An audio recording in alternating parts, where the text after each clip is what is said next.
April 28 முதல் திங்கள் முதல் சனிக்கிழமை வரை இரவு 7 மணிக்கு மீனாட்சி சுந்தரம் புத்தம் புதிய நெடுந்தொடர். கணவன் மனைவிக்கு இடையே இருக்கக்கான ரசனை எந்த இடத்துல விரிசல் ஏற்படுது? நான் பார்க்க வந்து கொஞ்சம் ஒல்லியா தான் இருப்பேன், எனக்கு சாப்பிடணும், வித்தியாசமா சாப்பிடணும். அங்க ராயபுரம் பக்கத்துல அத்தோ நல்லா இருக்கும், அங்க அத்தோ நல்லா இருக்கும்பா போலாம். நோனோ வந்து அப்ராட்ல தான் படிச்சிருக்கேன், நோனோ வந்து ஹைஜீன் இல்லமா அப்படின்னு.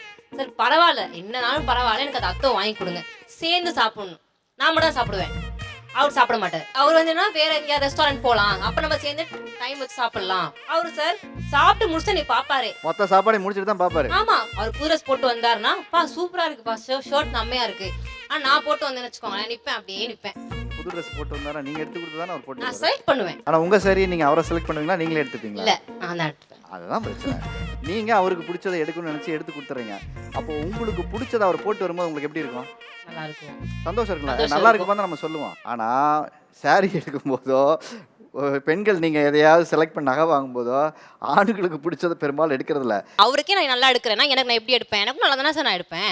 இப்போ இவங்களுக்கு ஹஸ்பண்டாக இருக்கக்கூடாது சார், மோட்டிவேட்டராக மட்டும்தான் இருக்கணும் அவங்களுக்கு. ஏன்னா நமக்கு என்ன வேலை இருக்குன்றதை பார்க்க மாட்டாங்க. இவங்க சாரி கட்டினா நீ அழகாக இருக்குன்னு சொல்லணும், இவங்க பூ வச்சா நீங்கள் அழகாக இருக்குன்னு சொல்லணும், நீ சமைச்சா சூப்பராக இருக்குன்னு சொல்லணும். அவங்க உப்பே இல்லாத சாப்பாடு கொடுத்தாலும் சாப்பிட்டு போயிடணும். சார் நான் சாப்பாடுலாம் கொடுக்க மாட்டேன் சார், எனக்கு சமைக்க தெரியாது. நான் மோட்டிவேட்டர்ன்றா அவர் அதை எதிர்பார்ப்பாரு சார். அவர் எதிர்பார்க்க நான் ஃபுல்ஃபில் பண்ணுறேன். எதுனாலும் என்கிட்ட கேட்பாரு, நானும் கேட்பேன். அவர் ஓ இஷ்டம்ன்றார். ஓ இஷ்டம்னா அது என்ன அர்த்தம்? அதுவே நான் எதிர்பார்க்கறது தானே, நான் உங்களை வேலிடேட் பண்ணுறேன்ல, நீங்கள் என்னை வேலிடேட் தானே பண்ணணும், ஏன் பண்ண மாட்டேங்கிறீங்க தான் நான் எதிர்பார்ப்பேன். அவர் உண்மை சொல்லணும் நிறைய நேரம் எதிர்பார்ப்பான்னு நினைக்கிறேன் சார். எனக்கு நீங்கள் சொல்கிறது புரியல. நீங்கள் செலக்ட் பண்ணிடுறீங்க, அது எப்படி இப்போ நல்லா இல்லைன்னு நான் சொல்ல முடியுங்கிற. நான் அவருக்கு ஃபோட்டோ அனுப்புவேன். நான் ஊரில் இருந்தாருமே அவர் வேலையில் இருப்பார், நான் ஃபோட்டோ அனுப்பிச்சிட்டு நல்லா இருக்கு ஓ இஷ்டமான்னு சொன்னால் தான் நான் எடுப்பேன். எனக்கு பிடிச்சிருக்குப்பா அப்படின்றத ஐடென்டிஃபை பண்ணி தான் அவங்க அனுப்புகிறாங்க. அப்போ அந்த இடத்துல எனக்கு பிடிக்கலன்னு சொன்னால் எடுக்காமல் போயிடுவாங்களா? சார் நான் எடுக்காம போவேன் சார். அப்போ நாங்கள் உண்மையை சொல்ல முடியாதுல்ல சார்? சார் பிடிக்கலனாலும் பிடிச்சிருக்குன்னு தான் சொல்லணும். அது எப்படிங்க? எங்களுக்கு பிடிச்சாதானே சொல்ல முடியும், உங்களுக்காண்டி தானே எல்லாமே பண்றோம்னு சொல்றோமே. உங்களுக்கு பிடிச்சதானே சார் கல்யாணம் பண்ணீங்க, உங்களுக்கு பிடிக்காமையோ கல்யாணம் பண்ணீங்க? அன்னைக்கு மட்டும் உங்களுக்கு பிடிச்சிச்சு, இன்னைக்கு கசக்குமா? பிடிச்சிருக்குன்னா கல்யாணம் பண்ண வரும், அதுக்காக டெய்லி நீ அழகா இருக்க, டெய்லி நீ செய்யறது சூப்பரா இருக்குன்னு சொல்லிட்டே இருக்கணுமா? சார் ஆகணும். நான் சொல்றதே அதுதான் சார். நான் வந்து நல்லா இருக்குன்னு சொன்னா எனக்கு ஒரு சந்தோஷம்.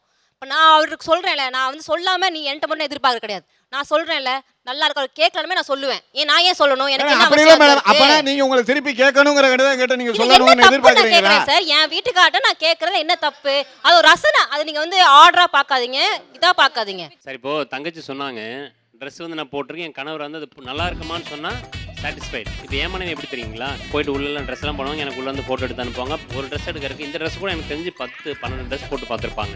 நான் வந்து இது நல்லா இருக்குன்னு சொல்லுவேன், ஆனால் அதை என்ன பண்ணுவாங்கன்னா கிராஸ் வெரிஃபை பண்ணுறதுக்கு அவங்க ஃப்ரெண்ட்ஸுக்கெல்லாம் அனுப்புவாங்க.